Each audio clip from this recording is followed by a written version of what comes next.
So, Ambati Rambabu YSRCP leader, మాజీ నీటిపారుదల శాఖ మంత్రి అంబాటి రాంబాబు ఏజ్‌లో పెద్ద, చాలా రాజకీయ అనుభవం ఉన్నటువంటి ఒక లీడరు చంద్రబాబు నాయుడు నిన్న పచ్చి బూతులు అసలు కింద ప్లే చేశాను వీడియో.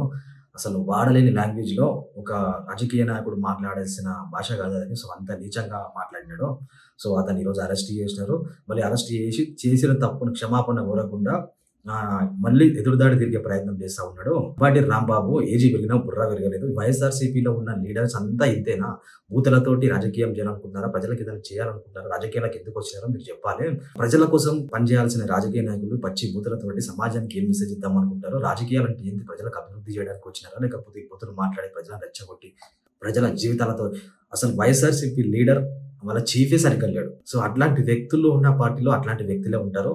సో, రాజకీయాల్లో హుందాతనం ఉండాలి. వెంకయ్య నాయుడు లాంటి పెద్ద పెద్ద లీడర్స్, అటల్ బిహారీ వాజ్పేయి లాంటి లీడర్ తర్వాత ఈ నెక్స్ట్ జనరేషన్ ఈ బీఆర్ఎస్, వైఎస్ఆర్‌సీపీ వచ్చిన తర్వాత రాజకీయాలు చాలా దిగజారిపోయినాయి.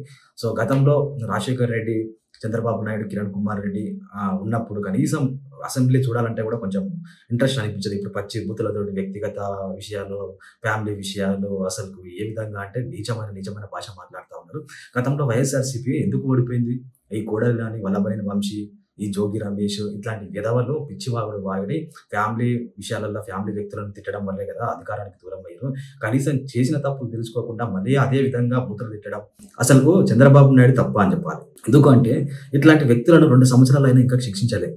ప్రతి సభల్లో చెప్పినాడు, ఇట్లాంటి బూతులు మాట్లాడే వ్యక్తులను మేము శిక్షిస్తాం, అది చేస్తాం, ఇది చేస్తాం అన్నాడు. 2 సంవత్సరాలు అధికారంకి వచ్చిన తర్వాత వాళ్ళకు కూడా ఏమైపోయిందంటే, చంద్రబాబు నాయుడు ఏం చేయలేడు, చంద్రబాబు పోనీలే అని వదిలేస్తాడు కానీ అలా కార్యకర్తలు మాత్రం చాలా ఓపికతోటి సహనంతో ఉన్నారు. సో, అసలు చంద్రబాబు నాయుడు వ్యక్తిగతంగా తిట్టిన తర్వాత, ఆ లాంగ్వేజ్ వాడిన తర్వాత అంబాటి రాంబాబు సో ఏ విధంగా అయితే యాక్షన్ తీసుకోవాలో ఆ విధంగా యాక్షన్ తీసుకుంటారని పోలీసులు భావిస్తా ఉన్నారు. ఒకవేళ కార్యకర్తలు కూడా ఏమంటున్నారంటే అసలు వినే ప్రసక్తే లేదు, ఒకవేళ పోలీసులు యాక్షన్ తీసుకోకపోతే మాకు వదిలేయండి, మేము సంగతి చూస్తామని చెప్పి చెప్తా ఉన్నాం. ఇంకా చేసిన తప్పును క్షమాపణ చెప్పుకోకుండా ఇంకా రెచ్చిపోవడం, మీ ఇల్లు ఎంత దూరము, మా ఇల్లు అంతే దూరం అనే విధంగా మాట్లాడడం కరెక్ట్ కాదు. అంబాటి రాంబాబు లాంటి వ్యక్తుల వల్ల సమాజానికి ఒరిగింది ఏమీ లేదు. కనీసం నీటిపారుదల శాఖ మంత్రి ఉన్నప్పుడు పోలవరం ఎట్లా ఉంటుందో, పోలవరం డ్యామ్ అంటే ఏంది, అందులో వాల్స్ అంటే ఏందో కూడా తెలియదు. అది ఎప్పుడు పూర్తవుతో కూడా కనీసం అవగాహన లేదు. ఎంతసేపు మీడియాకు వచ్చి బూతులు తిట్టడం, వెళ్ళిపోవడం తప్ప వీళ్ళకు చేసింది ఏమీ లేదు. సో, అంబాటి రాంబాబు లాంటి వ్యక్తుల మీద యాక్షన్ గట్టిగా తీసుకోవాలి. ఇంకొక వైఎస్ఆర్‌సీపీ లీడర్ ఈ విధంగా ప్రవర్తించకుండా, ఈ విధంగా మాట్లాడకుండా యాక్షన్ తీసుకుంటారో మళ్ళీ బెయిల్ పైన బయటకొచ్చి మళ్ళీ అదే విధంగా ప్రవర్తిస్తారో అర్థం అవ్వలేదు. చంద్రబాబు నాయుడు చేస్తున్న తప్పు ఏందంటే ఇట్లాంటి వ్యక్తులను వదిలేయడం కరెక్ట్ కాదు. ఎందుకంటే వీళ్ళని వదిలేస్తే, పోనీలే అని వదిలేస్తే ఒకవేళ బై మిస్టేక్ అధికారం వైఎస్ఆర్‌సీపీకి వచ్చినా మళ్ళీ అదే పంతా కొనసాగిస్తారు. కుక్కను తీసుకొని సింహాసనం తెగిస్తే కూసోబెడితే కుక్క విద్య చూపిస్తది. సో, వైఎస్ఆర్‌సీపీ నాయకులను నమ్మే ప్రసక్తి లేదు. వాళ్ళ ప్రవర్తన ఎప్పటికీ మారదు. చంద్రబాబు నాయుడు మారాలి. వీళ్ళ మీద గట్టి యాక్షన్ తీసుకోవాలి. వీళ్ళని ఇలాగా వదిలేస్తే ప్రజలకు, సమాజానికి, ఓన్లీ టీడీపీ కార్యకర్తలకు, టీడీపీ నేతలకే కాదు ప్రజలకు, సమాజానికి కూడా చాలా నష్టం. ఎందుకంటే వీళ్ళ అవినీతి, అక్రమాలు, వీళ్ళ బెదిరింపులు, అసలు వీళ్ళు ఉన్మాదుల్లాగా ప్రవర్తించడం కరెక్ట్ కాదు. అంబాటి రాంబాబు మీద సీరియస్ యాక్షన్ తీసుకోవాలి. ప్రజలు కూడా గమనిస్తా ఉన్నారు, మీడియా గమనిస్తా ఉంది. సో, ఇట్లాంటి వ్యక్తులను ఒక సీఎం, రాష్ట్ర 16 సంవత్సరాలు ముఖ్యమంత్రిగా పనిచేసిన ఒక ముఖ్యమంత్రి రాజకీయాలలో అపర చాణక్యుడు, అంత పెద్ద లీడర్‌ని అసలు ఆ విధంగా మాట్లాడడం, అసలు రాష్ట్ర స్థాయి ముఖ్యమంత్రిని ఆ విధంగా మాట్లాడితే సామాన్యుల పరిస్థితి ఏంటి? చిన్న స్థాయి కార్యకర్తలు, చిన్న స్థాయి లీడర్ల పరిస్థితి ఏంటి? ఇది ఒక్కసారి అర్థం చేసుకోవాలి. సో, ఇంత నీచంగా అంటే అంత నీచంగా మాట్లాడినాడు. వీళ్ళు ఎట్టి పరిస్థితులను శిక్షించాలి. వీళ్ళ మీద రాకూడదు. కార్యకర్తలు ఒకవేళ బై మిస్టేక్ బెయిల్ మీద బయటకు వచ్చిన టీడీపీ కార్యకర్తలు ఊరుకునే ప్రసక్తే లేదు. వైఎస్ఆర్‌సీపీ లీడర్లు మారాలి, బుద్ధి మారాలి. కానీ ఇంకా వాళ్ళకి సపోర్ట్ చేస్తా ఉన్నారు. ఈ జగన్మోహన్ రెడ్డి సస్పెండ్ చేయాల్సింది పోయి, ఇట్లాంటి వ్యక్తులను ఖండించాల్సింది పోయి, ఇంకా అంబాటి రాంబాబు మీద రాజకీయ కక్ష సాధింపు అని చెప్పి విధంగా మాట్లాడుతూ ఉన్నారు. ఇది చాలా విచారకరం, చాలా బాధాకరం.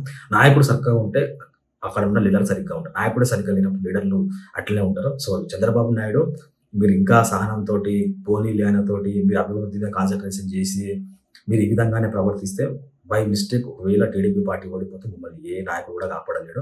మీరు ఎట్టి పరిస్థితుల్లో ఇట్లాంటి నాయకులను వదిలిపెట్టే ప్రసక్తి చేయొద్దు. ఖచ్చితంగా బుద్ధి చెప్పాలి. వీళ్ళని కార్యకర్తలకు వదిలేయాలి. వ్యక్తిగత ఫ్యామిలీ విషయాల మీద మాట్లాడే వ్యక్తులను ఎట్టి పరిస్థితుల్లో సహించొద్దు.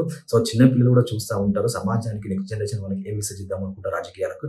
యువత రాజకీయాల్లోకి రావాలి అంటారు. ఎందుకు రావాలి యువత రాజకీయాలకు? ఇట్లాంటి వ్యక్తుల వల్ల రాజకీయాలకు రావాలా? రాజకీయాలకు వస్తే ఇట్లాంటి భాష యూజ్ చేస్తారు అవతలి వాళ్ళు, వీళ్ళని తిట్టించుకోవడానికి రాజకీయాలకు రావాలనే విధంగా విధంగా యువత ముందడుగు వేయడానికి వెనకడుగు వేస్తారు. సో, ఇప్పటికైనా చంద్రబాబు నాయుడు, టీడీపీ లీడర్లు వీళ్ళ మీద గట్టి యాక్షన్ తీసుకోవాలి. పోలీసులు పక్కా ఆధారాలున్నాయి. గట్టిగా ఒక బూతు మాట్లాడి ఏ విధంగా శిక్షించాలో ఆ విధంగానే శిక్షించాలి.